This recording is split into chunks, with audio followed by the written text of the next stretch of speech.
The Cellcast is recorded in front of a live streaming audience.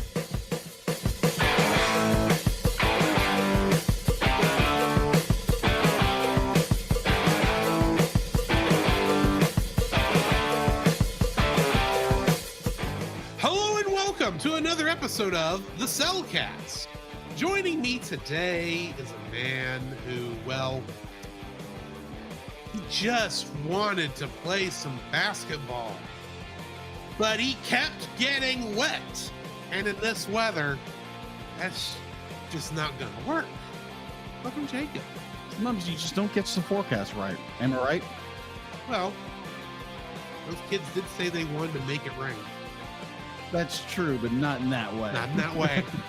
Why, thank you. Let me introduce our co-host, a man who just could not saying this one phrase for driving everybody up the world. Did I do that? I did not say it. He pleads the fifth. I know with the nasally nature of my voice at the moment, Yes. and it can really sound like I was trying to be Steve Urkel, but it's really not what I was trying to go for.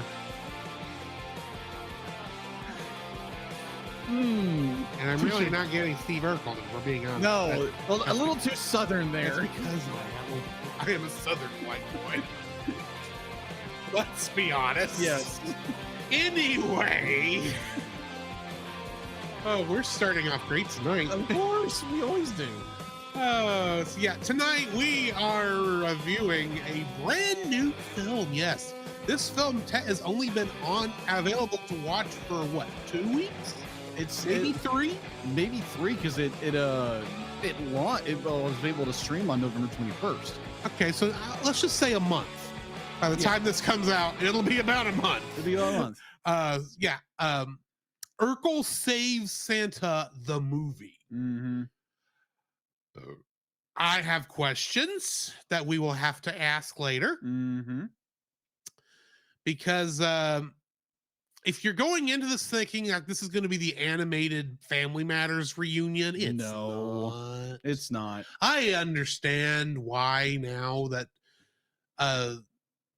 Warner Brothers Discovery decided that the insurance money would be preferable to this thing. And yet they still decided to release it to the world. So thanks, Max. So here's a funny fact. So while doing the research, I think you might found this in your research or not, but apparently they did a Family Matters reunion movie. I did not run across this. Yes. It had none of the original cast. Then what's the point? Exactly. That's the whole point of a reunion is not to see the characters again, it's to see the actors playing the characters. Yeah. I was about to say something stupid, like that would be like if they did a Full House remake and they couldn't get Ashley and Mary-Kate and Ashley Olsen to come back, but that actually is how that happened. Yeah, that was funny. You know what they should have done? And granted, I didn't watch any of Fuller House, so no idea what they actually did. I actually watched that first episode. It was funny. What they should have done was, since Mary-Kate and Ashley obviously did not want to because they have moved on from acting, apparently. Yes. They should have had Elizabeth Olsen come in and play her as an adult.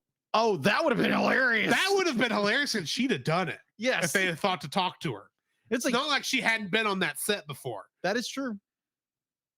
Because that's one of the things I remember from WandaVision is watching the making of. Says, "Oh yeah, I used to be on the set of Full House. I know what all this sitcom stuff is like." Exactly. It's like, you were a baby. How would you know?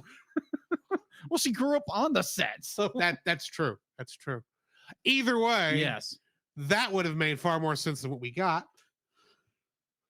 Yeah, then this movie. I will say this about the research I did do on this. Yes.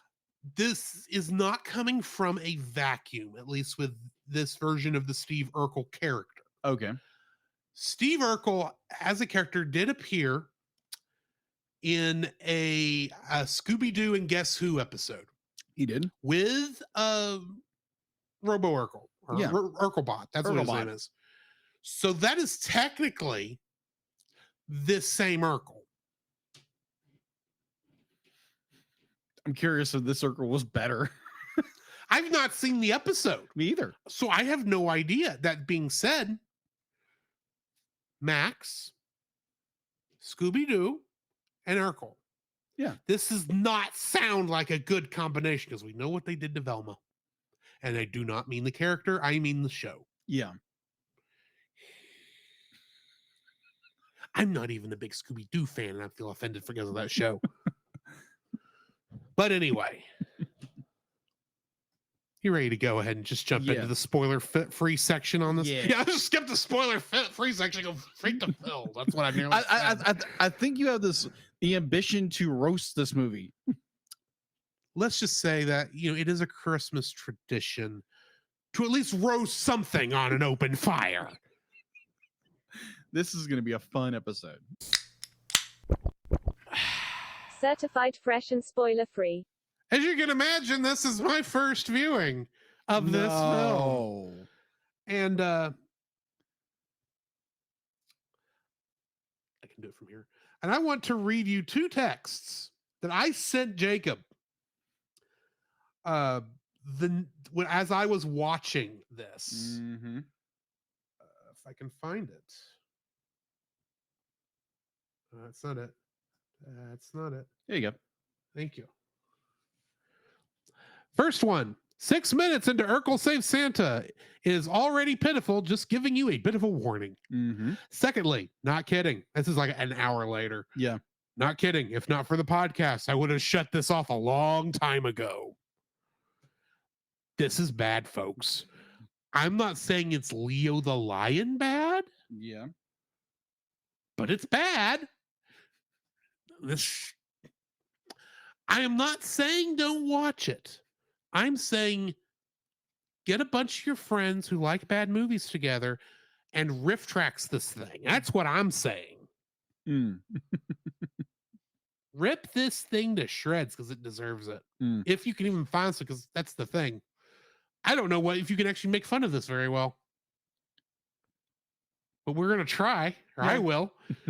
What are your spoiler-free thoughts? Again, like my co-host, this is the first time watching this movie. There again, I grew up watching Family Matters on TGIF. I did too. Yep. Amazing show. This is not the show. No, it's not. No, it's not the show. This is Family Matters Go. No, that's too nice. That is too nice. This Family film. Matters Roar. Oh gosh, it's Family Matters Roar. Oh my gosh, you're not kidding. Because there are parts of this thing I slightly enjoy. I like some of the throwbacks here and there. I'm not fully against this film, as you will see. Yeah, but I have issues. Yeah, I think I do too. So I'd be like, again, there are some issues. There are this and that and another, and the repeat of so many things in this movie drove me nuts. But I can say, it was fair. It was a fair movie. Is this something I would ever watch again? Probably not. It was a fair movie. It wasn't good. It wasn't terrible, but it was. I'm having a hard time just saying fair with this movie. Yeah, but I would say if you're interested, go look at it. Go rent it somewhere. Unfortunately, yes, you will have to rent this. It is not free anywhere. Yeah, yet. Give it time. It'll have to go back to Max eventually. Mm-hmm. Until they kill Max. Whenever that is going to be. Yeah, don't kill Max. He's a good dog. Wrong Max. That Max was a good dog. Yes. The Grinch didn't deserve him. I'm talking Prince Eric's Max. I think we can agree nearly every Max is a better dog. That's true. Than the streaming service is a streaming service. True. Either way, let's just go ahead and do the spoiler. Yeah, let's hop into the spoilers. The following is a spoiler-filled review for the film Urkel Saves Santa, the movie. Listener discretion is advised. Yep. Urkel Saves Santa, the film, was directed by Jojo Ramos Patrick, who did Bebo Saves Christmas. Richard Pose, who was this was his directorial debut. And I don't mean he had some other shorts or something behind that. This is his directorial debut, period. Wow. He was an animation director before this, so he's got some experience behind the helm. Brian Newton also directed this. He directed episodes of Teen Titans Go. Gee, there's a surprise. Yeah, the simulations are obvious. Let's just say that there's DNA. It was written by Wyatt Cenac of The Daily Show fame. Okay. Getting into the cast, we of course have Jaleel White, reprising his role as Steve Urkel, Urkelbot, and for 1 second, Stefan Urkel. Yes. I know him better as Sonic the Hedgehog in the Sonic the Saturday morning cartoon, The Adventures of Sonic the Hedgehog, and Sonic Underground. That was a good show. I'm sorry it was. Especially when I was a kid. Anyway, Joel Kim Booster was the voice of Clark Gary, and he was Noah on something called Fire Island. Nicole Byer played Cheryl, I think the bus driver. I could be wrong on that. Possibly. Anyway, she plays Luna Fox in Good Burger 2, which is not out yet, but is coming. That's, I think, a Paramount Plus exclusive. Probably. Tiana Camacho was the voice of Robin, the elf. Yeah, the elf. And one of the children. And she is playing Lily in the video game Street Fighter 6. Oh, okay. Arturo Castro plays Dudley and Robin's dad, and he was Private Martinez in History of the World Part 2. Oh, okay. Which I forgot came out. Yeah, that's on Hulu right now. I think so. Zara Fazal, and if I said that name wrong, I apologize, played Sully, and she. That is a she. I am very sorry now. She played Livewire in My Adventures with Superman. Oh, right. Yeah, yeah, the newer one. Yeah, that came out with Sailor Moon Superman in that one. In that one. That one scene. I know, but that's the only thing I've seen is like that is straight out of Sailor Moon. It is a good scene. It's a good. Oh, I'm sure it's amazing. It's good, but I've only seen it out of context. Yes, I saw that too. And I was like, oh my gosh! Please say they're not going to do that the entire time. Roy Wood Jr. was the voice of Department Store Santa, and he played Roy in Sullivan and Son. He was, for some reason, uncredited in this film. Really? Yes. Huh. I had to go do some other digging to figure out this, because while it was on IMDb, it was down a little ways. Huh. Before I finally found, he's the one who played DSS. Larry Owens was the voice of actual Santa. Oh gosh. He played the Music Meister in Harley Quinn. Okay. A show I watched one episode and like, nope. Probably I would have had the same thought, except I didn't even get that far. Dana Snyder was Mr. Kalen and the bus dispatcher. And he was Penguin in Batman Unlimited. Oh, okay. Kingdom Hearts connections. How many do you think we have? 2. No. 1? No. -3. How would that work? I don't know. Goose egg should be what you went with, because it is a big nope, nothing. Gotcha. So that's all I have in terms of cast and crew. What do we got in info and stuff? Oh, okay. This is gonna be interesting for you because I can tell how the review is gonna go. So this is interesting. So IMDb has a 7.2 out of 10. Rotten Tomatoes is has a 90. These reviews were paid off. That's the only explanation I have. Or otherwise, people have no taste. All right. So actually, people having no taste seems more likely now that I think about it. But I watched it. I was watching on Apple Plus. Where did you watch it? Amazon Prime. Amazon Prime. Which is ironic. Yes. Considering the villain of this thing. Yeah, you're not kidding. Not kidding. All right. So production was Warner Brothers production. Distributed by somebody. Don't know who. Can't find it anywhere. Warner Brothers. Maybe. Has to be. Who else would do it? I'm guessing. Well, most of the time, like with all these films that have been kind of spun off, most of them be like they're done by Warner Brothers, distributed by Warner. Well, in that case, you're right. We don't know who the distributor is because since it didn't go to just one service, you can't claim Amazon distributed it or Netflix did. It just got sold to three different services. Yeah, maybe. From what I could tell, maybe, but we can assume, we can make a logical jump that Warner Brothers maybe had something involved with it. Warner Brothers, at the very least, funded the making of this thing since it is officially a Warner Brothers animated movie. Yes. So, Animation Studios film. Anyway. Yes. All right. Runtime was 1 hour and 26 minutes. It seemed to be like that was a very long hour and a half. You're not kidding. Like it should have been like 1 hour 15. It should have been 30 minutes. I'll get to that in a minute. All right. So there's obviously no box office of this. Streaming wise, going to a little YouTube, Amazon Prime, and Apple Plus. That's the only 3 places I know of. Yeah, it's available to stream most places, and it's like $4.99. $3.99, I thought. Either way, it was way too much money. All right, on September 1st, 2021, it was announced that the animated Christmas film Urkel Saves Santa, the movie, originally Did I Do That to the Holidays, a Steve Urkel story, was planned to air on Cartoon Network as a part of the block with Acme Night in 2022.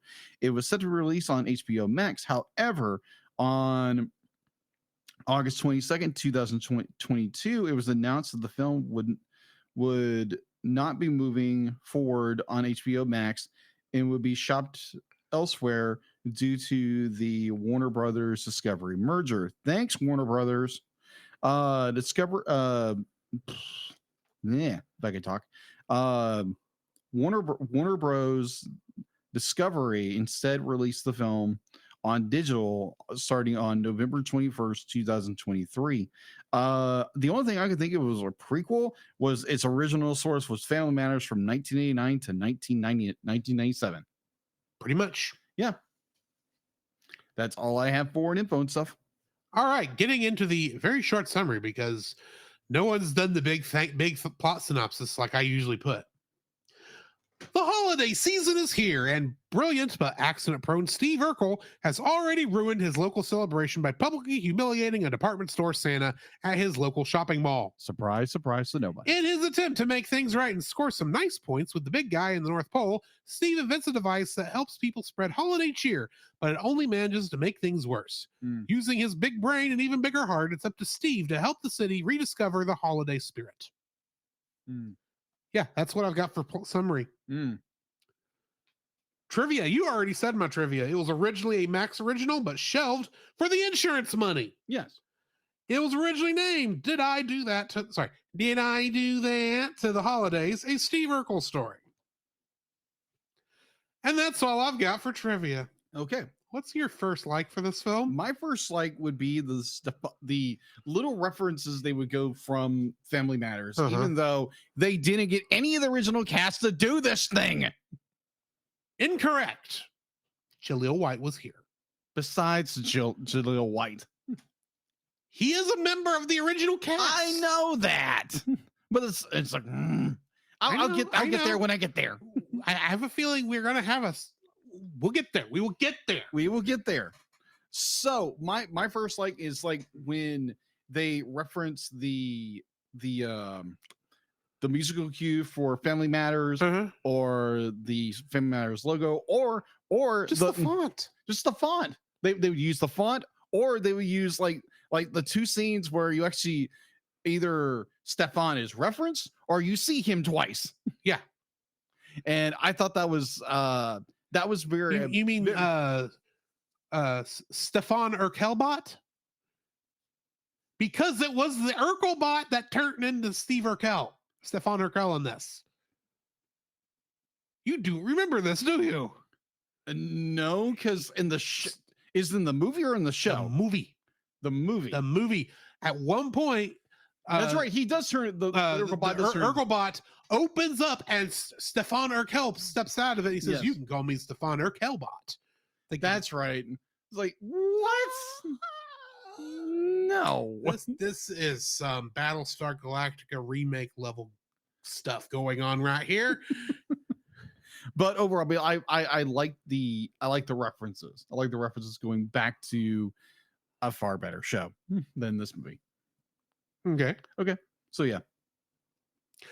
My first like for this film is I liked how they show people really are with cell phones. Yes, I agreed. Because let's face it, people do a lot of things for points. Oh, you're not kidding. And they're things that they probably should be doing good for because they can anyway. Yeah. But because, I've got to make points because it shows what's so horrible about a lot of these cell phone games. Yeah. And a lot of other activities like, I'm sorry, you can call me an old man if you wish. I don't care. Taking pictures of your food for Twitter X key, whatever we're calling that software today. I don't get that. Or posting everything through Facebook. Your host does that with a lot of my meals. I know, I'm weird. First off, I said you can call me an old man about this. I will not get offended. I've messed with you because you do that already. You know my feelings on this. Yes. I also don't care if you let your food get cold because I know it's going to take you 5 days to eat it anyway. So why get mad that you're not immediately getting into your food, especially since it's not stopping me from eating? Either or. What I'm trying to say is there is a bit of a, what is the word I'm looking for? It's the word that comes to mind is Phariseeism, but there's actually a newer word for it, and I can't think of what it's called. When you do stuff so that you look good. That is usually used derogatory when people are claiming the other political side is just doing that to look good, not because they actually believe in that sort of thing. Right. There's a lot of that going around at COVID. A lot of reference of things of that nature. People saying that. What is it called? I'm drawing a blank as well. It's like in the tip of your tongue, right? Yeah. Darn it. Bum bum bum bum bum bum bum. Do do do do do do do do do do. And the actual other word for it is self-righteousness, if we're being honest. Yeah. But there's a newer term for it, and I can't think of what it is. Pandering. That's what I keep thinking is pandering, like you're pandering to something. Yeah, but it's like when you can continue to say, look at all this cool stuff I'm doing, like I'm helping the poor and taking a picture of it. Oh, yeah. What do you call that? Self-aggrandizement? No, there's a term. There's an actual regular word for it. And probably all our listeners would be like, it's this word, you idiot. I know. Good night. Barcelona. Posting about good deeds on maybe this will tell me what it's called. I'm feeling stupid. Yeah, we all do it.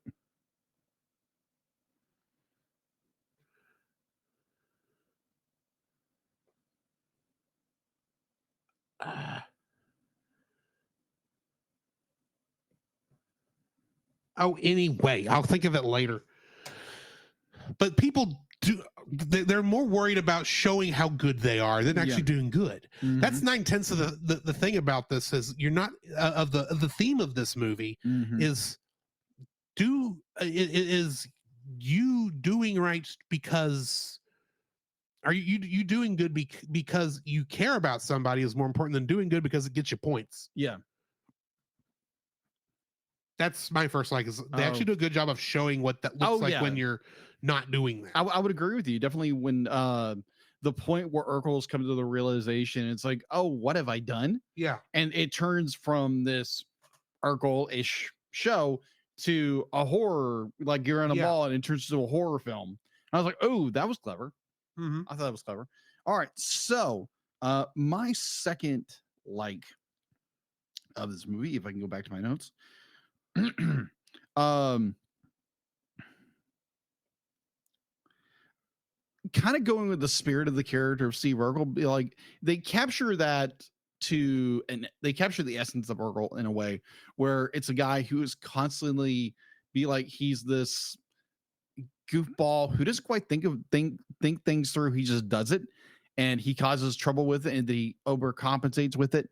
And I think it's a good encapsulation of who Urkel was as a character. I honestly, I think it's a little overboard for all the movie. Let's just say that, to be honest. Yeah. Because at some point, Urkel would just wise up and like not do everything. But you're getting into one of my dislikes. Continue. Yeah. Anyways, but yeah, I like that they kind of represented the essence of Steve Urkel with the guy who is just be like he does things because he wants to help, or somebody he winds up blowing it, he winds up making a mistake, and then he overcompensates with that, and like he learns a lesson through that. And it's what Steve always did in the show, and they kind of encapsulate that with this movie a little bit, and they overdo it way too much. But yeah, I like it that they encapsulate the chemical reaction that is Steve Urkel. Mm-hmm. Yeah. So yeah, that's my number 2. My number 2 is actually the art. I actually do like the art design in this. In fact, there was when this movie was getting started, I was looking at it and going, "This isn't actually half bad for what this is." It's not. It's doing some. It's obviously Warner Brothers style animation, but it's not too overly flashy. It feels like, oh yeah, this is going to be a Steve Urkel story. It's going to be taking place in Chicago, like it's supposed to. Yes.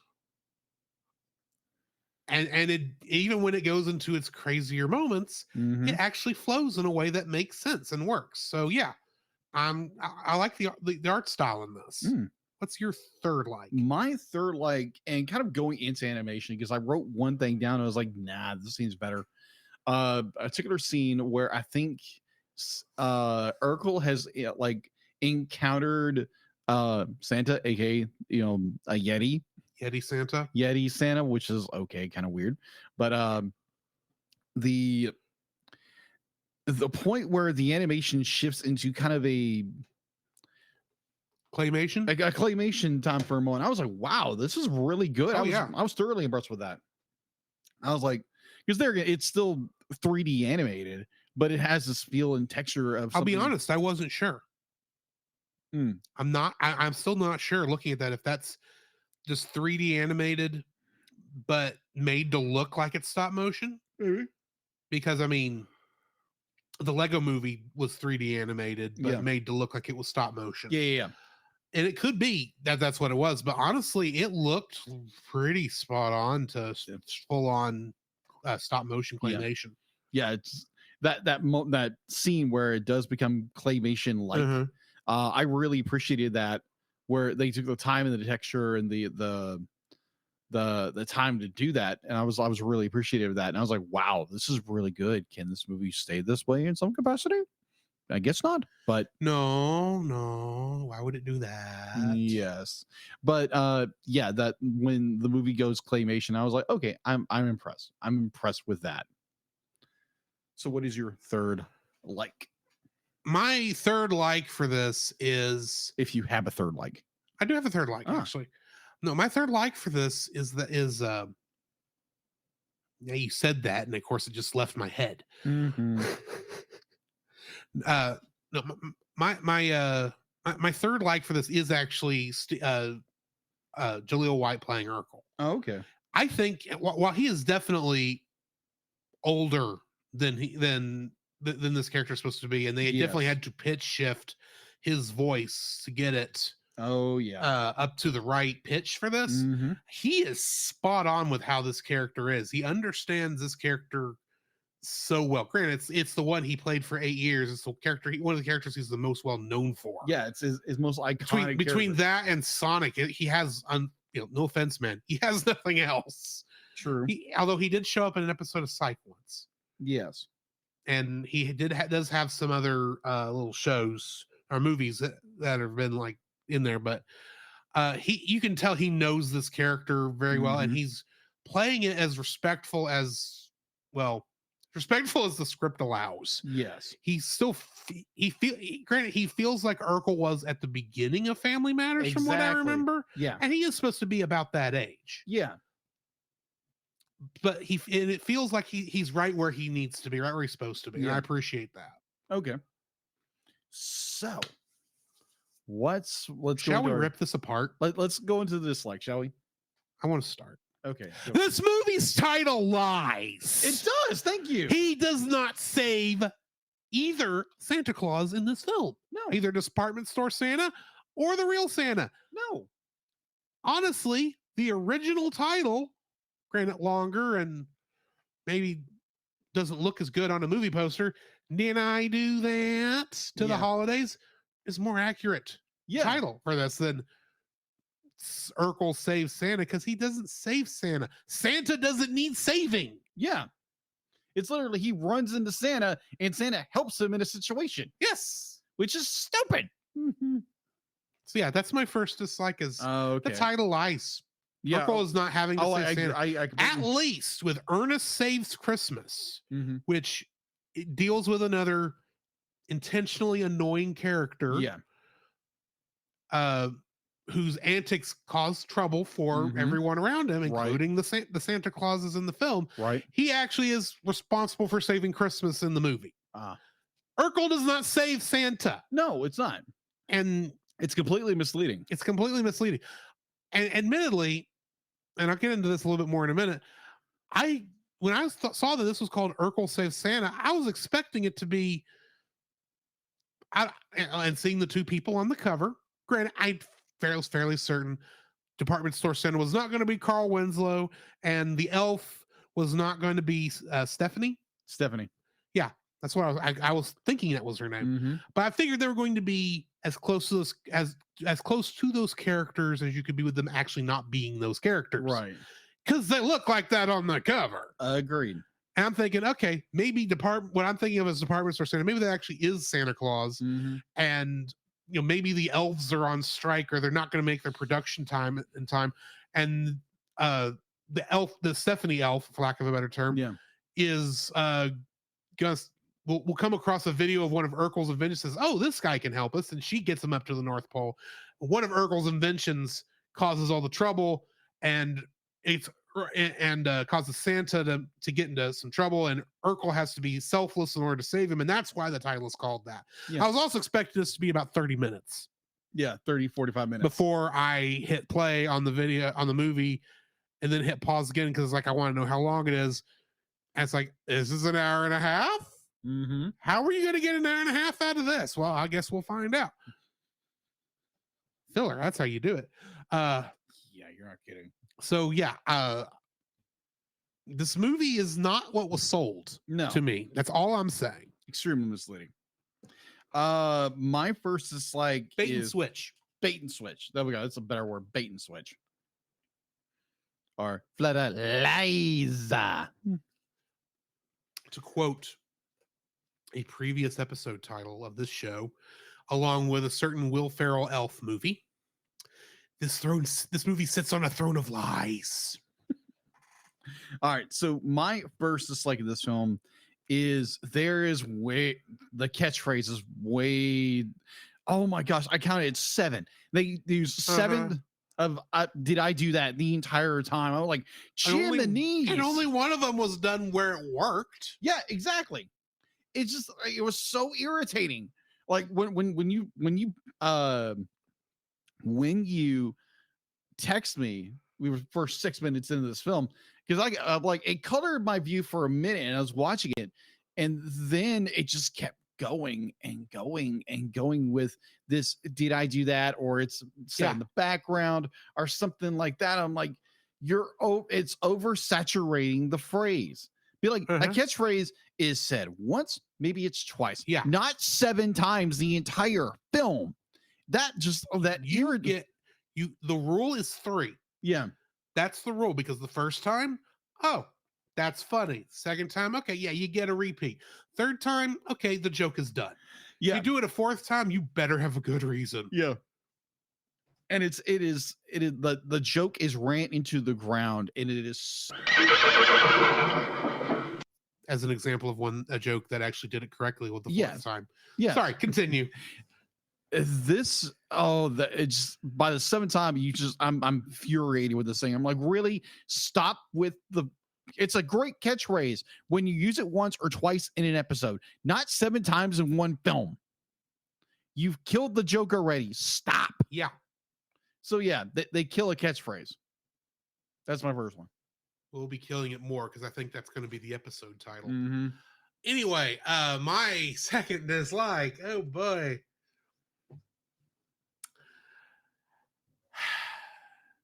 Yeti claws, really? Yeah, Yeti claws. Okay. I would like to point out that that's really just the start of this issue. Okay. The real problem is Kwanzaa is given at least a fair amount of respect in the film. Uh-huh.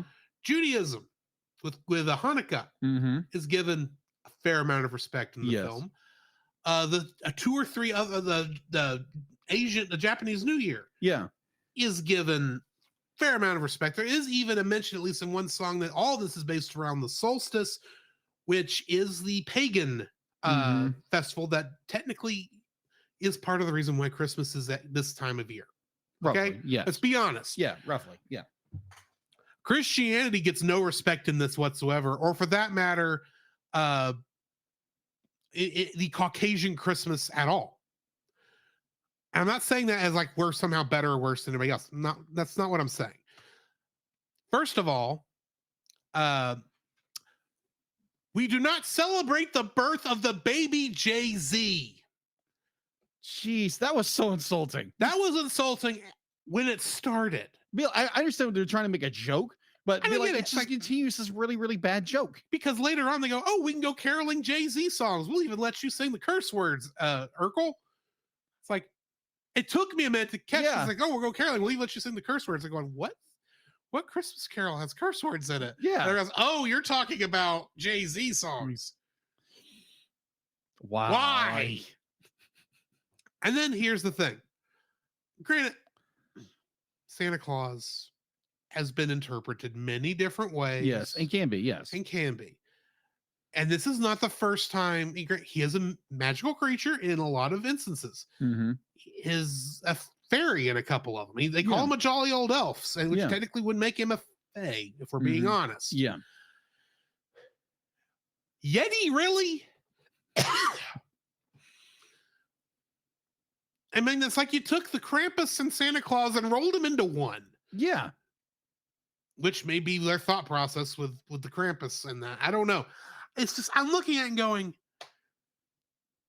I understand you're making a joke. This joke is not funny. No, it's not. And it keeps going and going. And it's like, if the joke was not funny when you started it, you shouldn't keep it going. The Santa Yeti should have been one scene and that was it. But no, it just keeps going and going and going. It's like, and he keeps showing up. It's like, you let the Yeti die.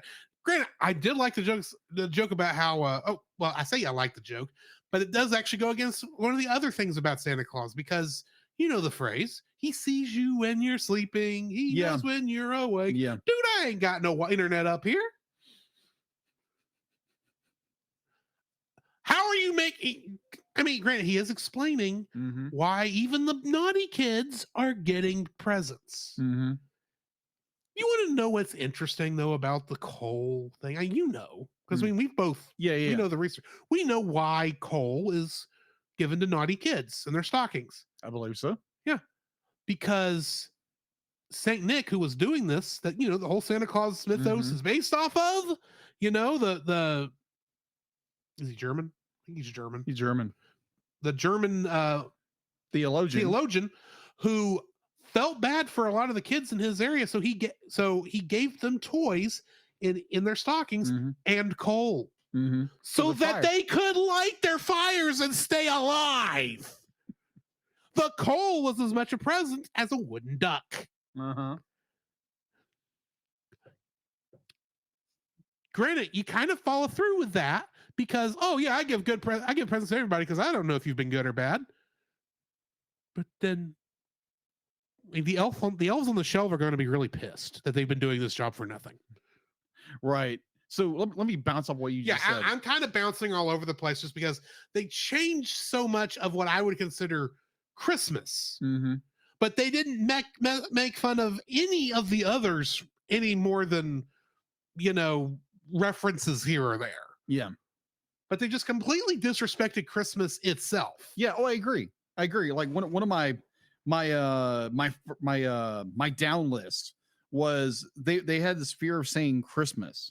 Be like, obviously you have one character says it, and you have the Yeti Santa does say Christmas in one of his songs. They do say Christmas, but they are so scared of actually saying the Christ part at the beginning of that. Yeah. Literally, it's like you could tell in the script it said Xmas. Yeah. It didn't say Christmas, it said Xmas. Yes, I know that the X is it's representative of Christ. Yes. Do not get me wrong, but I'm still sitting there going, the way they wrote it, it meant Xmas. Yeah. Yeah, it was this general fear of like trying expressing something that has been around. Like you say fear, I think actually it was hatred. Okay. I can see that. Here's granted, this is going to sound like I think there's a war on Christmas and all that other conservative Republican Party nonsense. That's not what I'm saying. Okay.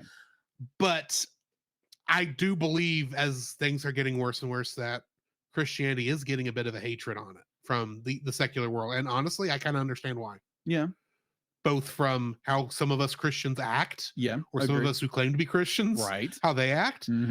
And just the simple fact that the world's we know me and you as Christians both know the world is going to hate us because of who we say we follow. Yeah, exactly. Like even Jesus says at one point, be like the world first hated me because they'll hate you because you follow me because they first hated they hate you because they first hated me. Yeah. So yeah, I get it, but it's like, dude, you don't have to be blatant about it. Yeah. You are preaching tolerance of all these other religions, but you're not being tolerant. But not being tolerant of us. You are even tolerant of the Seinfeld invented holiday Festivus. Yeah, they threw that in there multiple times. Yeah. The first time I was like, oh, that's a good joke. Yeah, Festivus for the rest of us. That's the ongoing joke now because of Seinfeld. Oh, you're still bringing this up, even though it's meant to be a satirical holiday. Yeah, I would. Yeah. It's... Next thing you're going to tell me you all believe in the flying spaghetti monster. Pastafarians. Continue. I'm sorry. Either or. Like, yeah, I agree with you. I agree. There's either a fear or a hatred towards the idea of like representing Christmas the way it's been traditional for the last 100 years at least. 200 years at least. And I can see where the culture would want to get away from that because, there again, like you said, like how many Christians or people who claim to be Christian present themselves. And that's not an accurate representation of Christian or someone who is a born again Christian. Yeah. And it's like, and I also see where the world is be like you had for at least 200 years, but like you had the church had a huge presence, influence on everything, and where the world has kind of stepped away from it's okay, we no longer want to have anything with that, and it's just like we're just be like out here rebelling. It's like no, because sometimes I think it's more against the church rather than Christ, but I could be wrong. But or what the church became or had so much influence over, but either or, I totally get your point. And I agree with it. And I think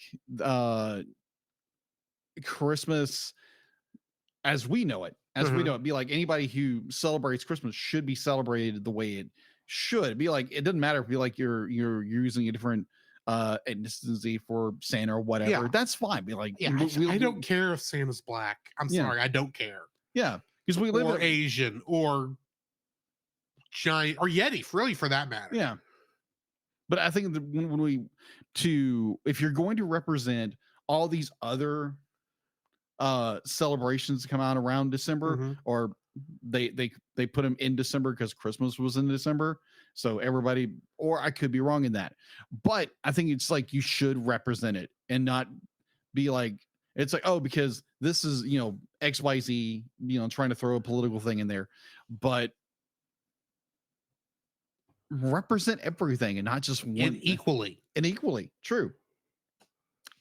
So yeah, I agree. All right, so my second dislike, this movie, I think you pointed out, and I changed mine to this. This movie is way too freaking long and it drags. Yes. Good night. I was when you told me about this thing, Mm-hmm. I figured, okay, it's probably 20 minutes with commercials, so 30-minute time slot, or I would have accepted 45 with 15 minutes of commercials for an hour-long time slot. Mm-hmm. Honestly, that's about the length of most specials, period. Yeah. Because Charlie Brown Christmas, half hour. Yeah. Rudolph the Red-Nosed Reindeer, half an hour. No, it was 45 minutes. I'm sorry. That one was 40. That was nearly an hour. It did. The How the Grinch Stole Christmas, half hour. Emmett Otter's Jug Band Christmas was an hour. Mm-hmm.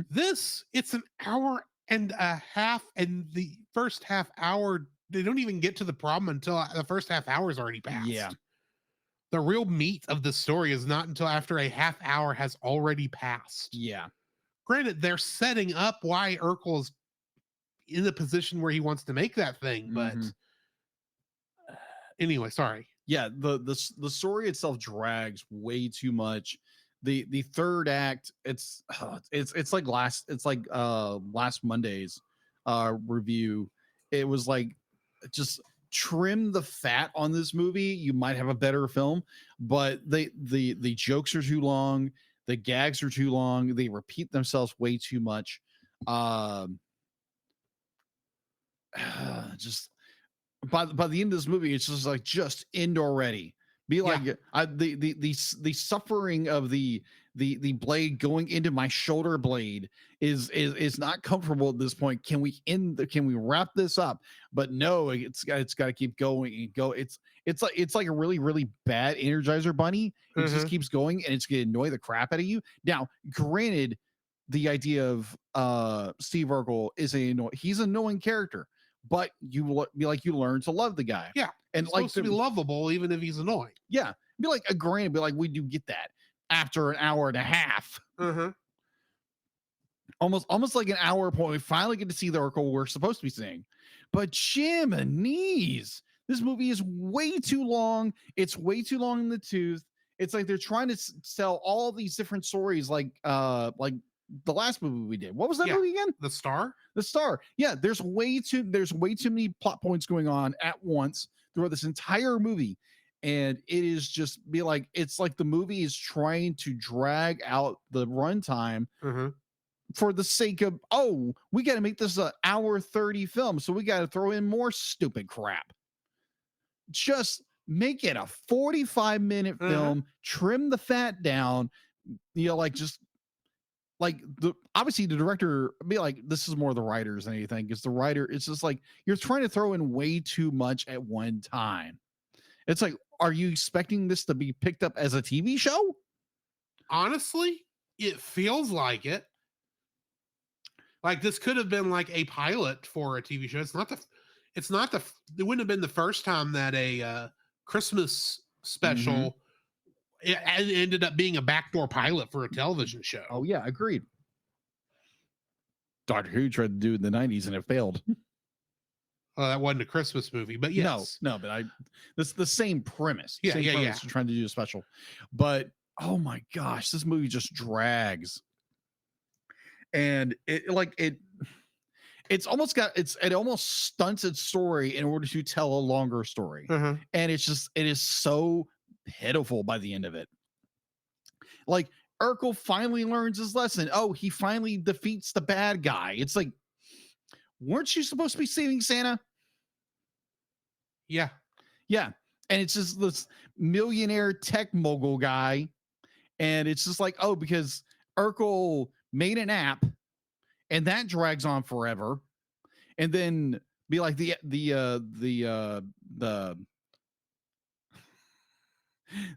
story just it keeps dragging and dragging and dragging, Yeah. and then it be like, oh, we get Santa Yeti and this and this and this.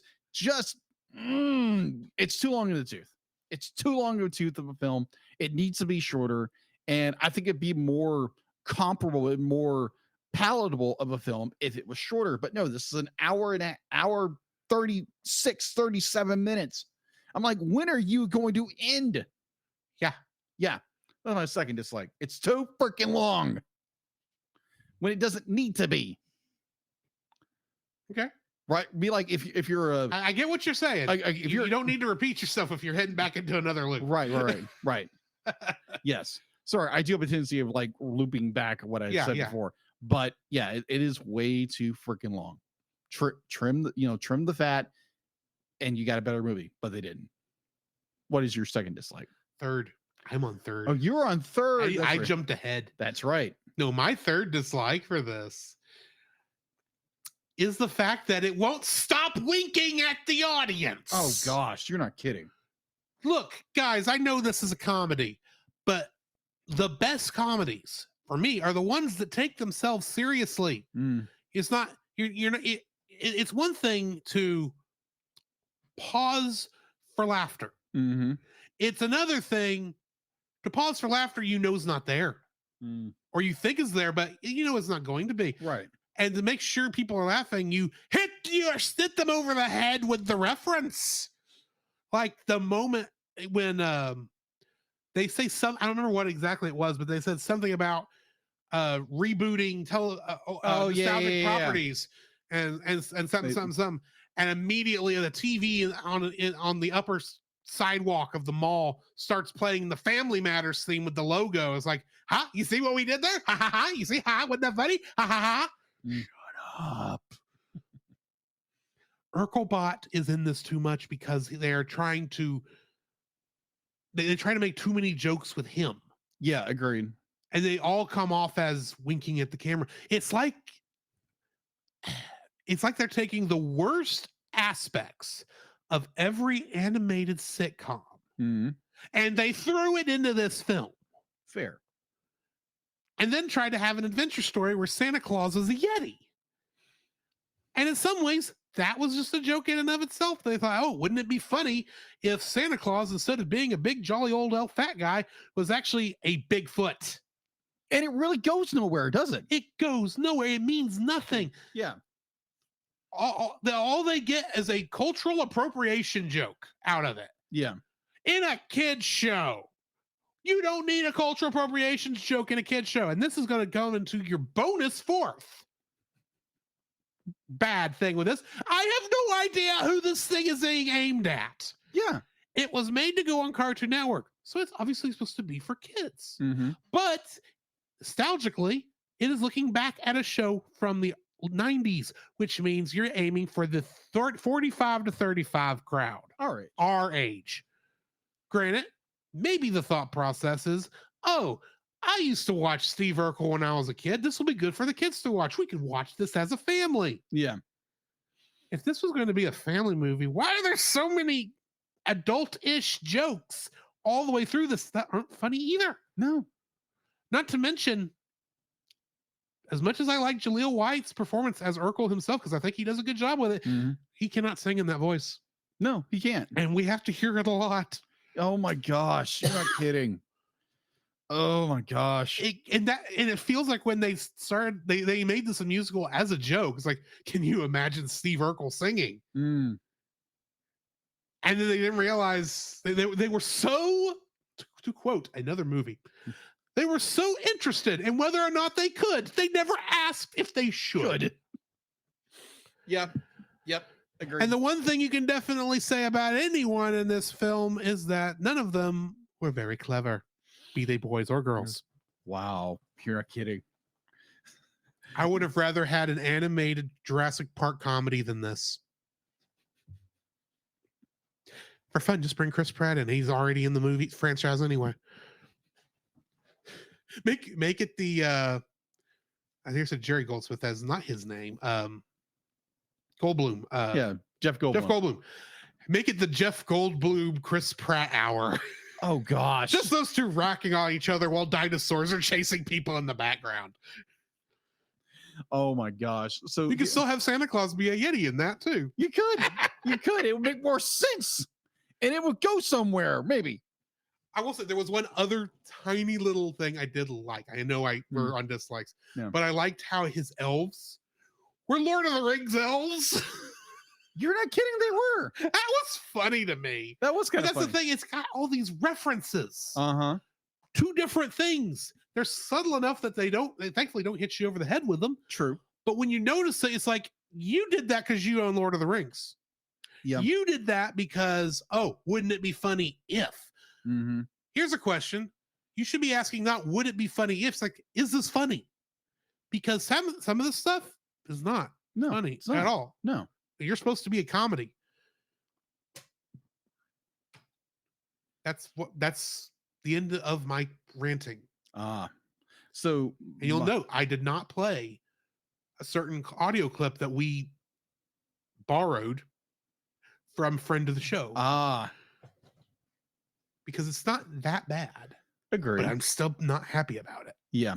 So my third dislike, and I'm gonna bounce off yours with the fourth. I'm saddened because there again, looking at the cover for this movie makes you think that this is going to be Steve Urkel and the Winslow family. Because the characters of Department Store Santa and look like him. They look like Steph and Carl. Yeah, because I'd be like, you've seen Carl as a character do Santa once or twice. It would not be possible, and it was like, what's going on? To some degree, this looked like while it was being called, it was very obviously Urkel focused. Mm-hmm. Let's face it, the show became Urkel focused after a long time. It did, because he was only supposed to be in a one episode originally. Exactly. It really did feel like you were still going to be following through with what made that show funny. Yeah. Anyway. Yeah, I'd be like there again. I grew up watching Family Matters. It was one of those shows I absolutely loved. It did a lot of very like good cultural things. It would talk about race. It would talk about culture. Talk about this and this and this. This movie, oh my gosh! I was yes, you can do a reference to something, but it's tying in with this idea that one, you're pushing this towards a generation knows nothing about Family Matters, probably knows zero to nothing about Urkel, except be like, oh, you Urkeled it, or like Nerd Day at school or something like that. Because most of the kids dress up as Urkel. Yeah, they don't know who he is. That's their definition of nerd, despite the fact I'm a nerd. Yeah, right. But oh my god, this drove me nuts.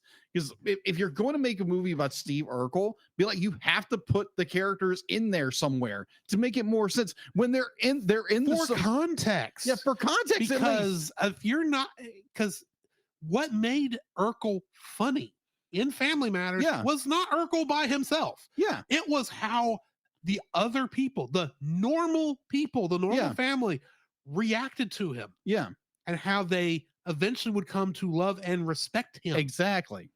And this movie doesn't do that. No, there's no respect for anybody at the end of this film. No. Oh my gosh. Yeah, and to kind of go with my fourth, because we've already talked about my fourth and fifth dislikes. We have lots of dislikes. We have a lot of dislikes with this movie.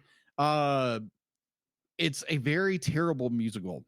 Be like, when it first starts, I'm like, okay, interesting. And then every other song, every other thing is a musical until the very end of the freaking movie. They decide, oh, we're no longer a musical. Be like, make up your mind. Make either you are a musical or you're not. Because most musicals are a musical all the way through. There's be like, heck, I saw Wicked in theater and on Broadway or off Broadway. Be like, that was amazing because it is a musical the entire time. It's not an opera, but you have characters who sing most of the time. They do a little dialogue and sing. This movie, it decided its first two acts, it's all a musical. Its third act, they drop the musical part and just go with, oh, We're going into a horror film. They go into a horror film in so many ways. It's like, and again, they don't know who they're trying to direct this movie to, because they're again be like, if you're going to do the right thing, point it towards the 30 and 40-year-olds who watched this thing when Family Matters came on, so we understand. Oh, be like, oh, this is my childhood. I want to watch this, and maybe bring the Winslows in if it's just for like 1 minute. Even if you can't get the original actors, which would be a disappointment, Right. In this setting, you could easily have people playing the characters. Yeah. And you could still say, oh, that's Carl. That's Steph. That's the grandmother, who I know that actress is probably dead. Yeah, she passed away. Yeah. You could do that in a way that would make sense, and it would still feel like this is part of that universe instead of, oh, how is this part of Family Matters? We're going to make some Family Matters jokes. Yeah. That's all we need, right? Oh. No. The reason Urkel was funny was because of the relationships, not because he was accident prone. Yes. The accident prone fed the jokes, fed what made it great, because we did not hate Urkel. No. This, after a while, I'm like, well, you just stop, Urkel. You are wrecking everything. I don't know why any of these people are even talking to you. I don't know why you're talking to them, because they don't act like they like you either. Yeah. In fact, I would debate if any of these people like Urkel or each other. But then it's Chicago, so I mean, yeah, it's getting along to get along, and yeah. Oh my gosh, this movie is, I think it's a disservice to its original source material. I understand where the cultural zeitgeist of Urkel is a pop culture character, but when you take Urkel out of its original context and talking about stuff that doesn't really have anything to do with the character, and you're just throwing him into a new situation, it doesn't fit. Because like you said, be like, without the Winslows, Urkel just gets more and more annoying. Yeah. And you don't have that compassion, except for his new neighbors who we don't know. Because as the Winslows, as the Winslows got to know him, we got to know him, and the love came to him that way. Exactly. There's no love in this. No, there's not. If you want his neighbors to replace the Winslows, granted, why would you? At least, Grant, you kind of see the love there for a bit when they're inviting him over, even though he always messes things up. Yeah. You kind of see it, but I don't believe any of it. No. Also, why all the Purge jokes? Oh, yeah. There was a lot of It's just like that documentary, The Purge. I don't think that was a documentary, buddy. Yeah. So that was my third and fourth. And a couple others. Either way. Be honest. Yeah. We need to rate this thing. Yeah. What are you rating? 4.0. 4.0. 4.0. Oh. There's a lot of stuff here that's of quality. Yeah. A lot of things that it's the kind of things that's like, you've got enough here as a foundation that if you would just polish the rest of it, and really put full work into the whole thing and take your project seriously, because that's the other thing. I don't think this thing was I don't think they were taking this project very seriously. Agreed. You could actually have something here, but because you cut it off at the knees and basically mishandled nostalgia, because that's what this movie's biggest issue is. It's mishandled nostalgia. Agreed. You completely ruined any hope you had for this. Granted, I'm not saying that you can't make a TV show out of this, and maybe it would fix it. Maybe.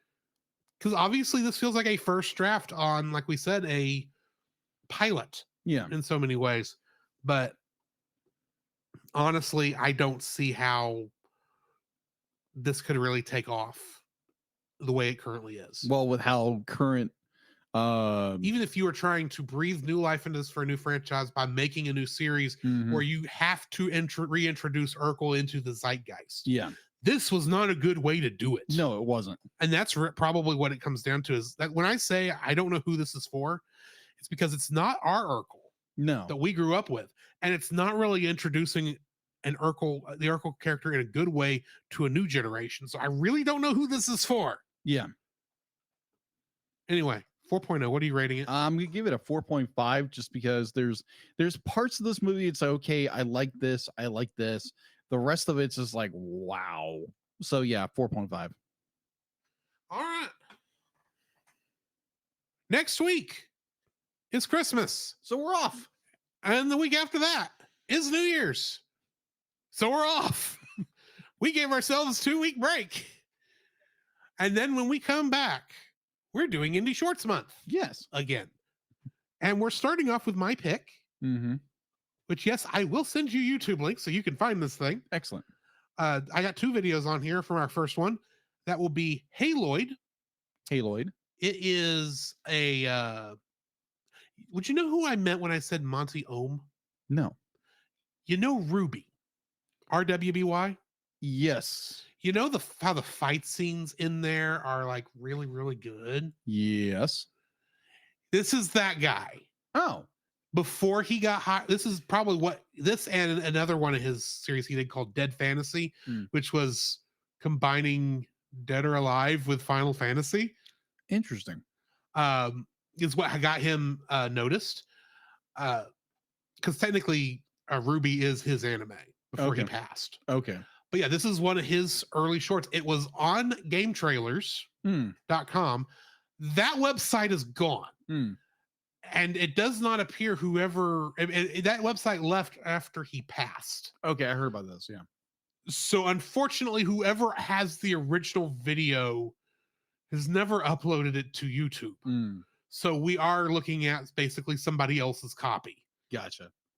And then when I was looking for stuff to put on here, I ran across a independent music video. Okay. Called Donkey Kong Country Curse of the Crystal Coconut. Interesting. It is 3D animated and it's actually very good. Interesting. So I thought that would be fun to look at. It's about,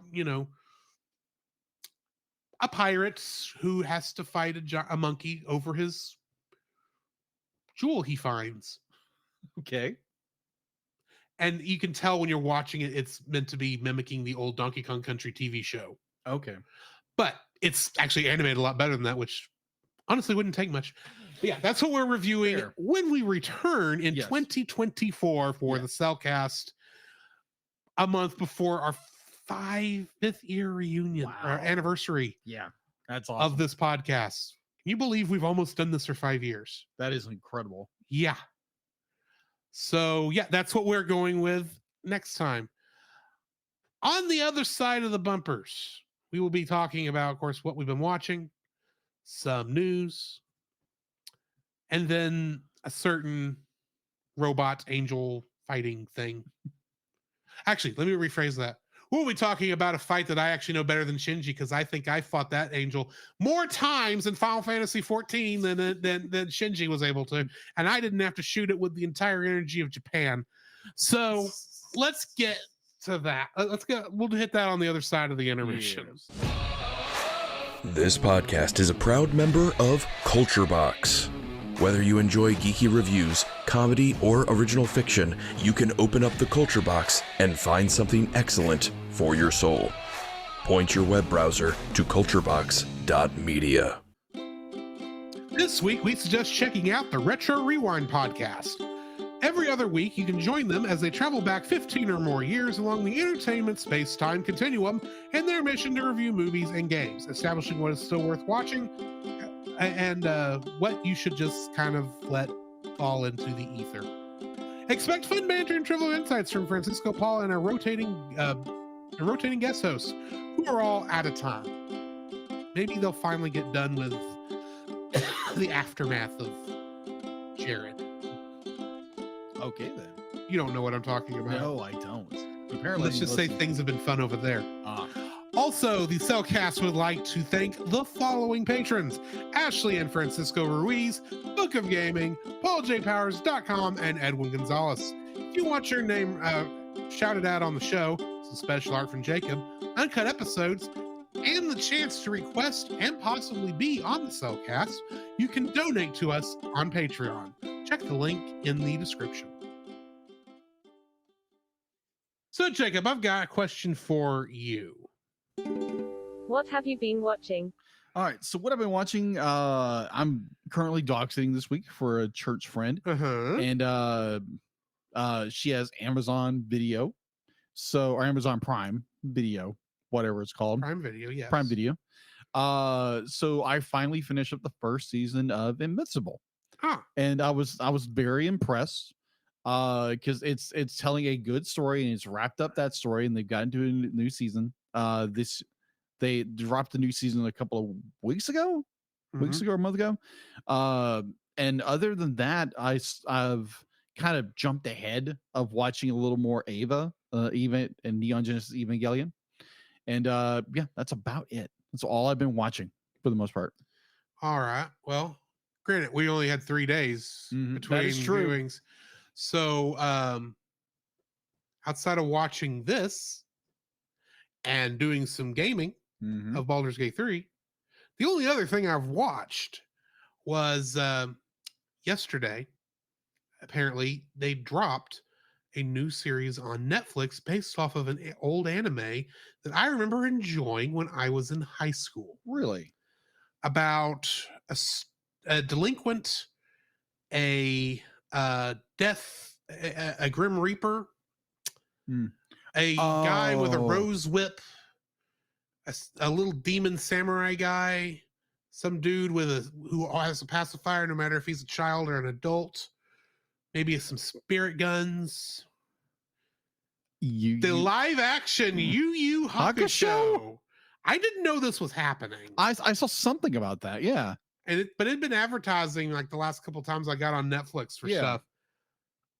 Every time I go to watch Neon Genesis Evangelion, it's like, oh, there's a Yu Yu Hakusho show coming up. It's like, that's odd timing, but okay, we'll see what that's like. So it happened to be on. I turned it on when I got home from doing some errands after work today, and watched the first episode, which is basically that first arc of Yu Yu Hakusho. Where he's dead, and he has to get resurrected. It does have an English dub, even though it's a Japanese cast. Yeah. And I swear, if I did not look up who the cast was, I thought they got the original Funimation cast back. Botan sounds like Botan. Now, Grant, it is they only have adult Koenma. Yeah. Because honestly, how would you explain the baby form? Okay. In a live action thing, that wouldn't work as well, I think. So they only have the adult version of it, and he does not sound like the adult version of Koenma. But Kuwabara and Urameshi, and I didn't get to hear Rose Whip and Samurai Demon talk, but all these people, it was different, obviously. Yeah. But it really felt like I was watching it was a nice rewatch of this story I enjoyed. Okay.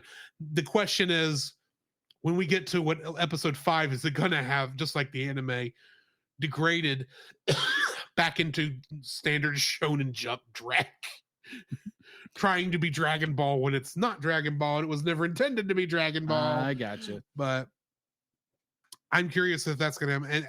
But yeah, I enjoyed watching that first episode, because I think it's only 5 episodes out. Okay. But it was a fun episode. Okay. That I watched. It was an hour long. And then when that went off, I apparently decided it was time to take a nap. But it was a good show. It was good. They did a good job with the character designs. There is a nice little throwback to the theme song from the original show. It's playing on the radio right before on the radio of the truck that hits Urameshi. Oh, right before he hits Urameshi. Wow. So yeah, let's not forget, this was the first isekai, because the isekai truck of good fortune hit Urameshi before it hit anybody else. Wow. And it did take him to another world, the spirit world. Anyway, and he did have to talk to a death goddess to get there. Anyway, yeah, the live action Yu Yu Hakusho, I got to a chance to watch that. Nice. And that's pretty much all I've watched, because we haven't had much time to watch anything. That is true. Last episode. 4 days, 5 days. It was Monday. It was Monday of this week. Yeah. And this is Friday. So Monday. 4 days. You do the math. Yeah, it's 4 days. You're asking the guy who's terrible with math to do math. Said the pot to the kettle. Yeah. So, Jacob, what do we have in the news? The Cellcast News with your host Jacob Heron.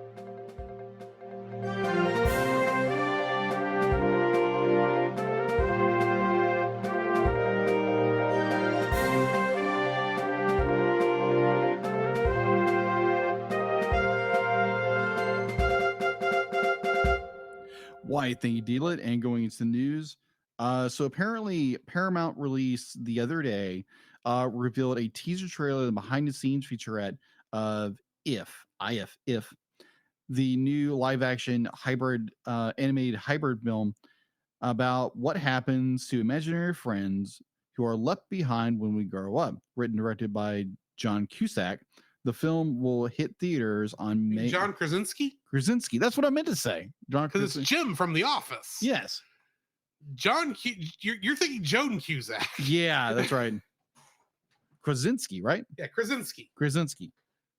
Yeah. Or just Jim from The Office. I never watched The Office, so I can't help that. yeah, exactly. The film will You'll note I didn't suggest you go watch it. Yeah. It will hit theaters on May 17th, 2024. Synopsis of this film. If is about a girl who discovers that she can see everyone's imaginary friend and what she does with the superpower as she embarks on a magical adventure to reconnect the forgotten IFs with their children, with their kids. All right, so we're getting another Kung Fu Panda movie. I'm aware. Yes. And it looks like he is going full dragon. Yeah. If you ever wondered what a panda bear would look like with dragon scales, go look at that poster. All right. So DreamWorks Animation and Universal Pictures have released the official trailer for Kung Fu Panda 4, the latest installment of the blockbuster martial arts action comedy franchise starring Jack Black. Ahead of the film's March 8th theatrical debut, fans got a more in-depth look at the sinister power switching ability of the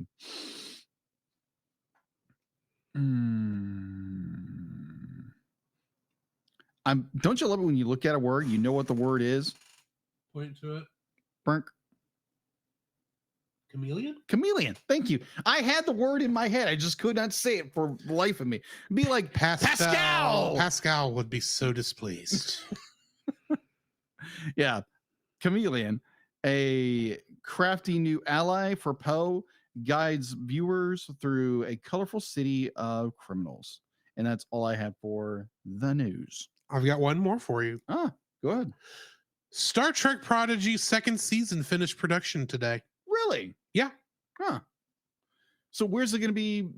Netflix. Oh, okay, good. The first season is going to drop on Netflix Christmas Day. Okay. So if you missed it on Paramount Plus, because it's not there, it hasn't been there for a month, you can jump over there and watch the show there. Or season 1 there. And then once it gets at a later date, they'll release season 2 on there. That's good. I am debating on a way to put that on the show, but I'm not going to force it in there with everything else. So it may go up on a vote at some point. I gotcha. That and the original animated series, I think I want to do at some point. Just so I can get you. You'll give me those looks like, why did you put this on the list? That Tribble was pink.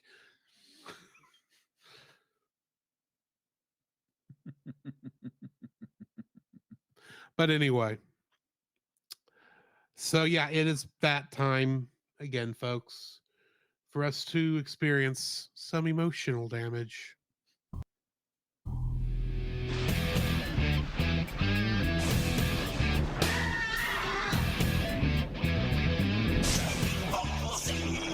Card Captors, a mystic adventure. Card Captors, a quest for all time. She is the one named Sailor Moon. Pokemon, gotta catch 'em. It's you and me. I know it's my destiny. Pokemon. It's time to do.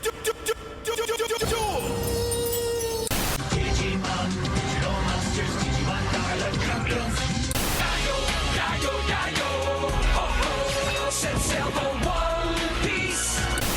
Yo, Shinji, get in the robot. Your dad loves you, get in the robot. The cockpit's too small for a grown-up. Kick some butt in your robot.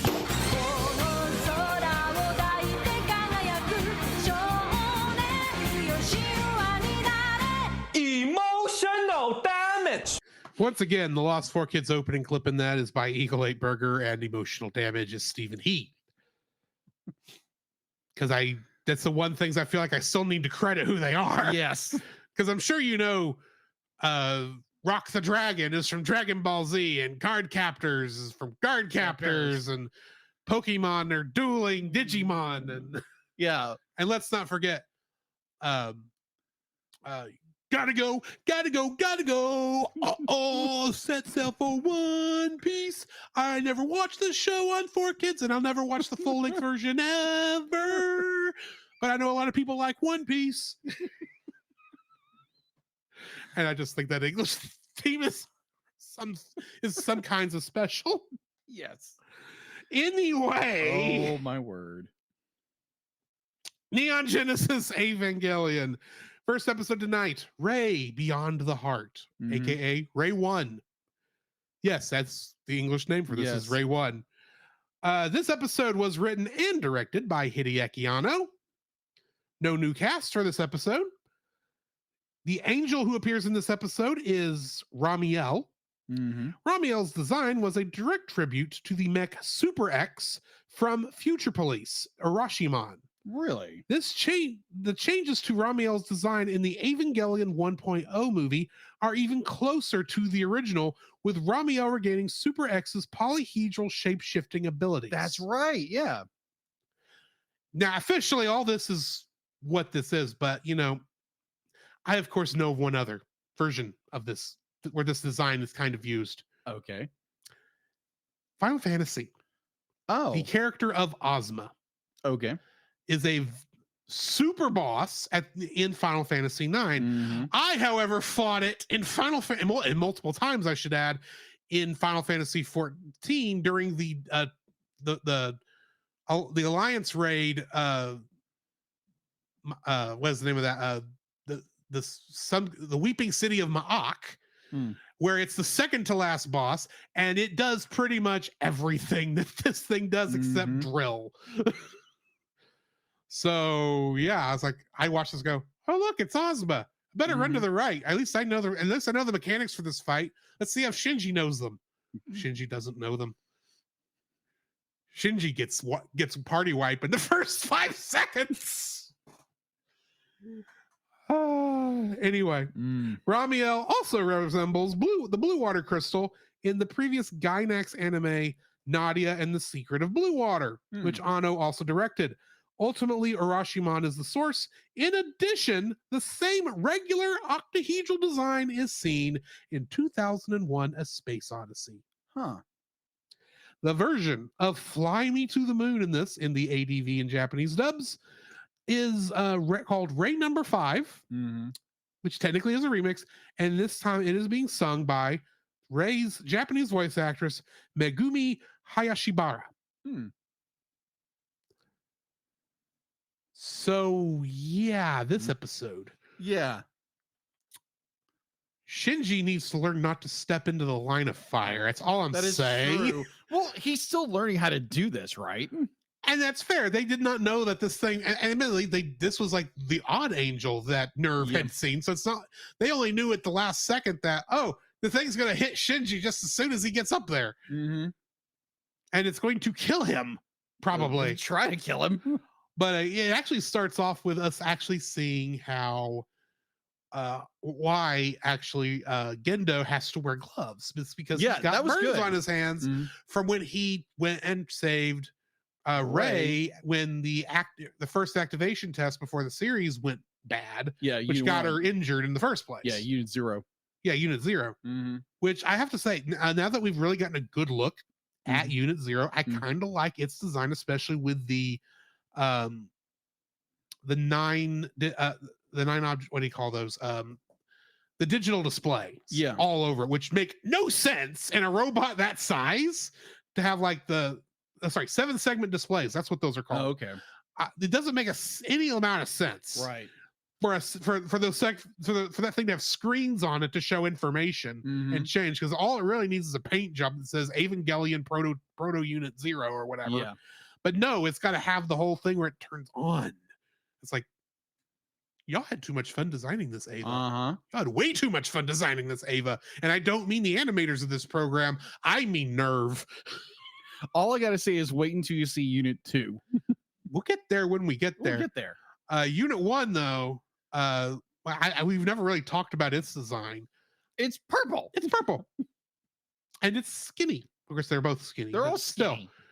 Yeah, it is a good design too, but yeah, you can definitely really get the feel that we are dealing with a demon versus angel appearance on all of these things. Yes, Because Unit 0 is definitely a Cyclops, yeah, whereas this, as Unit 1, is an Oni. yeah, a demon. So a demon. So, and they're fighting a non-Euclidean creature that apparently is somehow got human DNA or human-like DNA, Yeah, but it's expressed differently, and that's your legitimate reason why these things look weird. I'm assuming that'll come back into play, possibly. especially considering some other things I've seen accidentally. Yeah. But Thanks, yeah, Wiki. yeah. Thank you, research, for trying to figure out who Ray is, or Ray's voice actress is. So yeah, I mean, this first episode, it does get into some business, some stories, and sexual harassment. A little, totally by accident. Okay, let's be honest. I've watched a lot of anime. Yeah. There is very rarely a scene where an anime protagonist touches a woman's bosom where it's intentional and in that way. Yes. I would love to know, how did you not notice? Isn't it squishy? Jeez. I'm not trying to be awful here. I know what you mean. Just saying, I know what you it's mean. human flesh, Right. on one hand, and I assume it's got a slightly different feel to it than like an arm or a shoulder or even a stomach. Okay, to be fair, I just want to know, how did you not at least feel the point up there? You know what I'm saying? Points. Points. This is the problem I have with most of this trope outside of, oh, it's an excuse to make a pervert joke. Yeah, I can see that.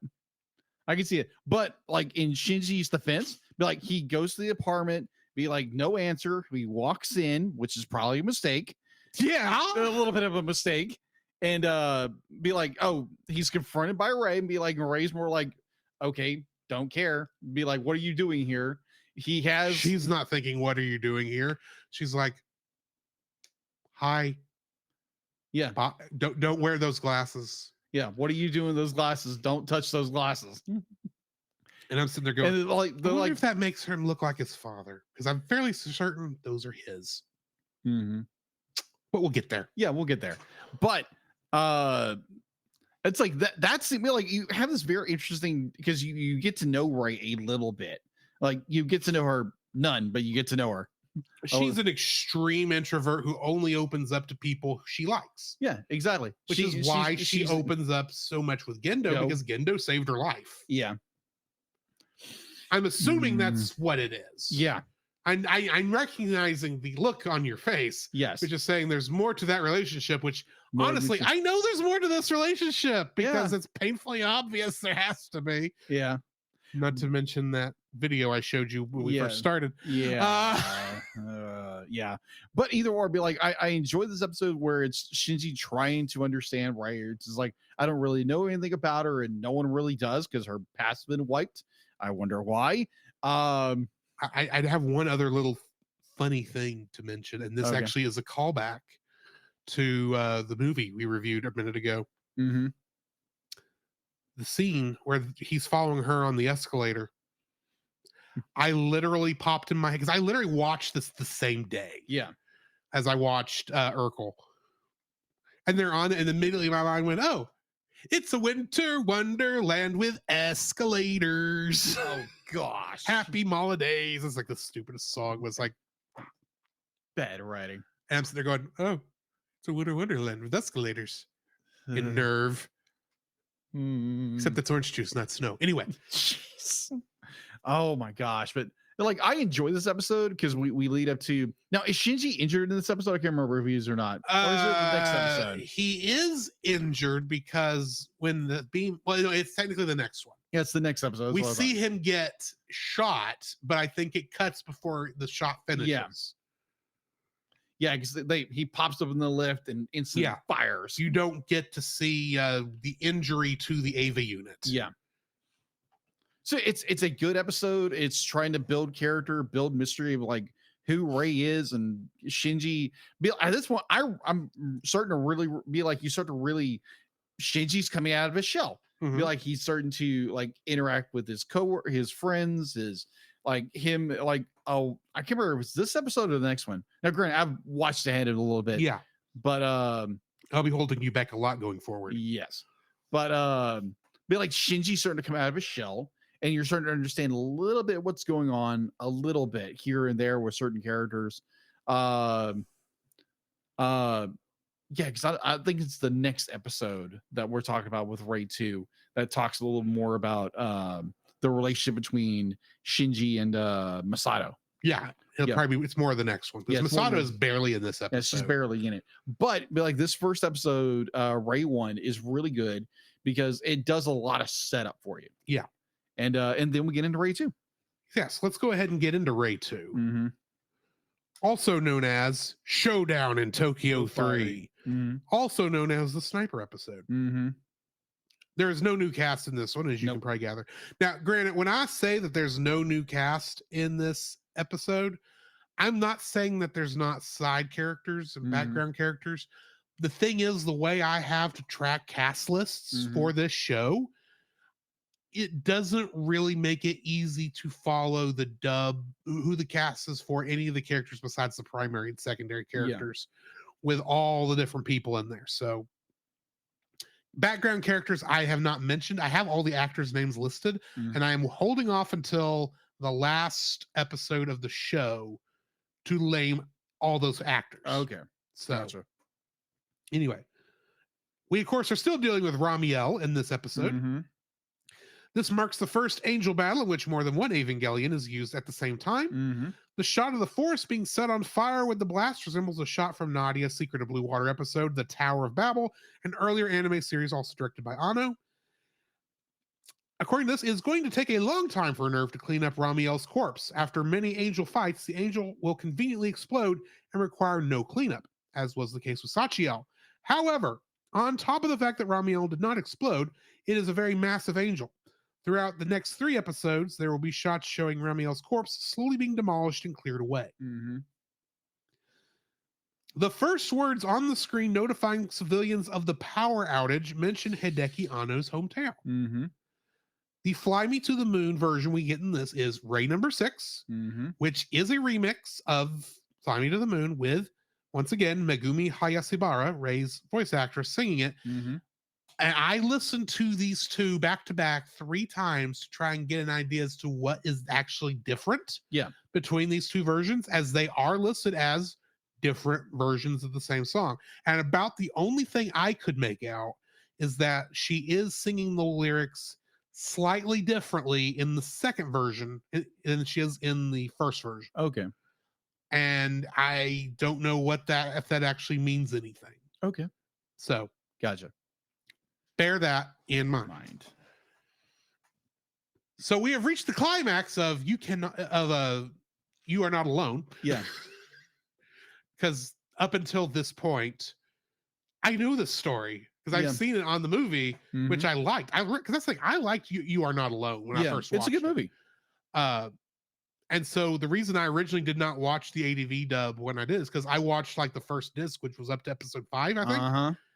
And after about episode 3, I thought, this is the same thing. I'll just wait for movie 2 instead of going through this whole thing. I had no idea movie 2 was going to differentiate so much from the rest of the show. It does. Which I will find more out next episode. Yes. So I do like this one myself Mm-hmm. with the whole setup of all of Japan is basically teaming up together to put a stop to this angel. It's all going through Shinji, Yeah. but for the most part, this is actually taking all the work of Japan to come together. Yeah. Now, I do have one small little logistical question. Okay. I might have to be able to answer. No, you probably don't. Okay. I'm not saying you might not know, but it may be more rationalization than anything else. Okay. Because it's the only thing I was able to come up with was rationalization. Mhm. So when they were rebuilding Japan after World War II, Mm-hmm. and they were rebuilding the electrical grid, Yeah.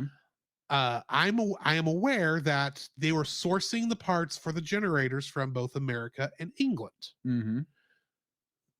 And as such, Japan has a strange thing where their power grid, half of it runs at a refresh rate of 50 hertz, while the other half runs off 60 hertz. Weird. Yeah.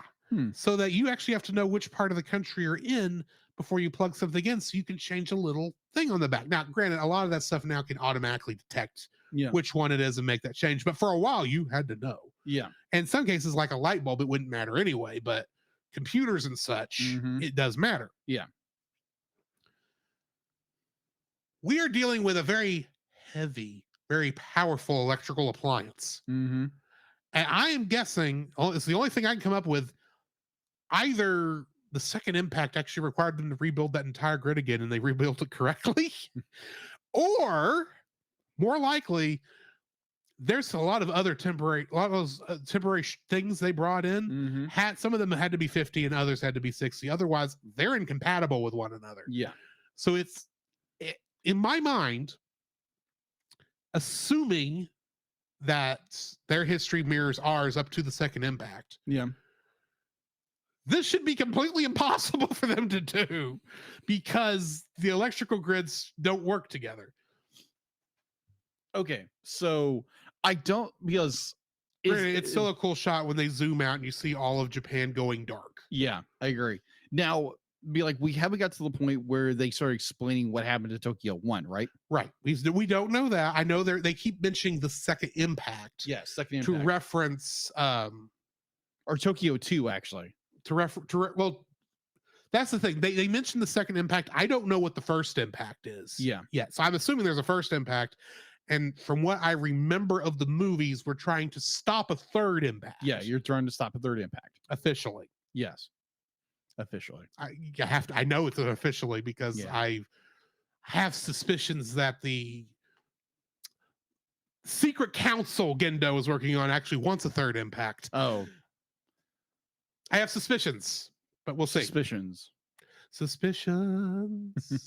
I'm assuming that's that human instrumentality project thing. Something like that. But we'll get back to that. We'll get there when we get there. Yeah, exactly. But Sele. That's what that is. Sele. I thought it was Seal. No, Sele. I haven't actually heard the name said out loud yet. Yeah, that's my excuse. I've just seen the word written down and go, oh, Seal. Well, just waiting to meet Taji. I think I know Taji because I think he shows up at the end of 2.0. No, that's not Taji. Well, there's probably a guy a lot like him. No. Is this the guy you don't like? No, I don't like him. I still suspect he's the same guy. No, he's not. Anyway, He pops up when Asuka pops up. Or Asuka Lanely Soyuz. also, I do need to jump on this again because both these episodes mention specifically for Tiffany Grant, who is going to be the English voice actress for Asuka. They list her in these episodes playing Asuka. Asuka's not in these episodes, but doing this. They mention the second child. They mentioned it last time. Yeah. But they also said they didn't know who it was. Yeah. They were locating her. Yeah. Locating the third child. Or second child. Either way. Third child, whatever. I thought Shinji was the third. That's right, because Shinji's the third, Gray's the first, and then Asuka's technically the fourth. Third. No, Shinji's the third. Okay. From what I remember reading. That's right. Yeah. So, and Asuka was fourth, which makes it sound like there's another one, unless Asuka's actually the second, and I got that confused. Yeah. Doesn't matter right now. I'm just saying, I do like this. It does. At least we do get Rei and Shinji being able to work together for the first time, even though all Rei gets to do is hold a giant ship that they've made work as a shield. Yes. I love the fact that it's just a giant ship that happens to look like a shield, even having the little thing all the way through so she can see what she's looking at. It's like, this is the weirdest friggin' looking ship. Yeah, agreed. So I guess it's supposed to be a spaceship though, isn't it? Yeah, it's supposed to be It's the just, but it's from a failed project. no, it's from it's the undercarriage of like a space shuttle. They just took that off. That's fair. They That's made fair. it a shield. Also, I love the fact when she's going and requisitioning the particle accelerator from those poor scientists. And she says, Rei, it's good. You're good for a go. I'm thinking, what's Rei gonna do? She's just a little girl, and she just yanks the roof off, picks it up, and sets it back down like it's nothing. It's like, there's got to be a better way to do this and cause structural damage to a very expensive building. Because that building is condemned now. But yeah. I do like this episode. It's done very well.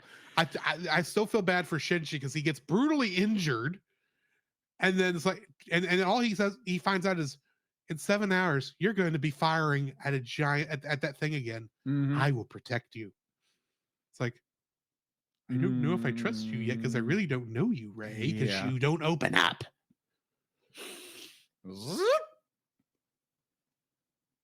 Let's just say I kind of have putting some connections as to why Fly Me to the Moon is the ending of this. Yeah, we'll find out. We'll get there when we get there. Anyway, what are your thoughts? I'm kind of rambling. I think you kind of pointed all of mine because it was Shinji gets injured, and it's we're going to do this long range sniper shot because we can't get close to it, and all this set up and like just the logistics of it, and like Rei being Shinji's backup in this scene, and it reflects what they did in Rei 1, where Shinji goes to Rei's rescue and does the exact same thing, pries the entry plug open to pull her out of it, just like Gendo did. Yeah. So it's kind of reflective. Except Shinji's smart enough to be wearing gloves while he does it. That's true. But like overall, Billy, it's a good episode, and you finally get to see Rei do something besides just grimace, take a nap. No, actually smile. That was a very sweet moment where it was like you can be like just smile, and she does smile. It's just like that's sweet, and it's getting a character open up, and we might get to see her open up. Maybe not. We don't know. Okay then. Yeah. I do want to talk about one other thing involving this, and that is the one thing I like. One of the things I really like about the lead up on this episode is all the little bit of government bureaucracy stuff. Great, it's all focused on Masato getting it done and answering all these questions. But what it reminded me of, and I know this is a big surprise, is he kind of Hideki Anno kind of revisits this scene in a way in Shin Godzilla. Okay, because they're trying to come up with a way to stop Godzilla from attacking the city. And it really kind of has this feel to it of like I'm half surprised. I would be surprised to find out it's not the same musical cue. Okay. That's going into this planning meeting.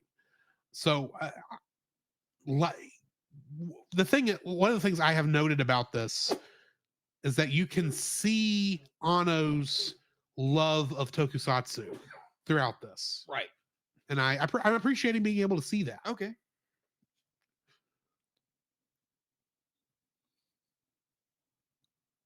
So anyway, I think that's the end of this one. Yeah, I agree. Next week, 2 weeks in 2024, we will be looking at the episodes A Human Work, The Works of a Man, and Asuka Arrives in Japan. Asuka Strikes. That one's gonna be fun. Yeah, because Next time we get to learn about the holographic map that Germany provided. Yes. Snorkel. Crap. What do you call it? Schnitzel. Schnitzel. Schnitzel. Schnitzel. Quit thinking in Japanese. From some other things. Anyway, so join us next week for that. Guys, as we're ending 2023 here, we do want to wish you a Merry Christmas or whatever holiday you celebrate. Happy December 25th. Happy end of the year. Yeah. And definitely Happy New Year. I can say Happy New Year to everyone because pretty much everyone celebrates New Year's. Exactly. So thank y'all for joining us, not just for these episodes, but for this year. Exactly. And we are looking forward to seeing y'all next year in what is sure to be a crazy, crazy, crazy year. Because somebody's getting married next year. Just a little bit. You're just getting a little bit married. Just a little. The rest of it's going to stay single, but a little bit you're getting shush. Can you roll the bumpers already? All right. In the meantime, this has been Drew. This is Jacob. And we'll catch you in the next frame. You can Delete. You can follow Jacob on his Facebook at Jacob B. Heron. His Facebook page, Jacob's Daily Art Corner, where he tries to draw each and every day. His Instagram at Jacob B. Heron. His Twitter at Jacob Heron. And his Letterboxd at Jacob Heron. You can find Drew on Facebook at Drew Dodgen. His Facebook page, Drew's Photo Bin, to see his photography. His Letterboxd page at GGeorge759. His Twitter at GGeorge759. And Instagram at Drew Dodgen. You can like us on Facebook at the Cellcast Podcast. On Twitch at the Cellcast Gaming. On YouTube at Cellcast. On Twitter at cast_cell. The Cellcast can be found at Apple Podcasts, Google Play Podcasts, Stitcher, Spotify, or anywhere else fine podcasts are downloaded from. Please rate and review us where you found us, and also on Podchaser. Email us at thecellcastpodcast@gmail.com. The Cellcast is a proud member of both the Pop Americana and Culture Box media networks. For more information, please see the link in the description. Our theme song is Drop and Roll by Silent Partner. And remember, that's Cell, with a single L.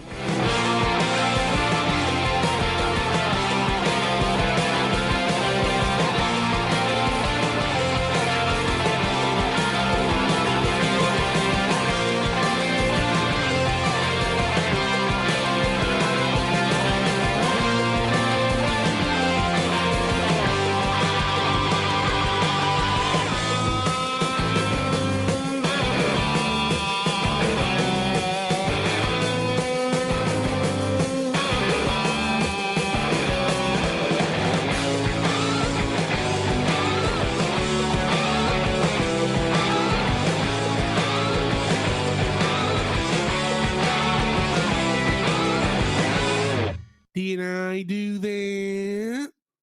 Or did we do that? I hope we did.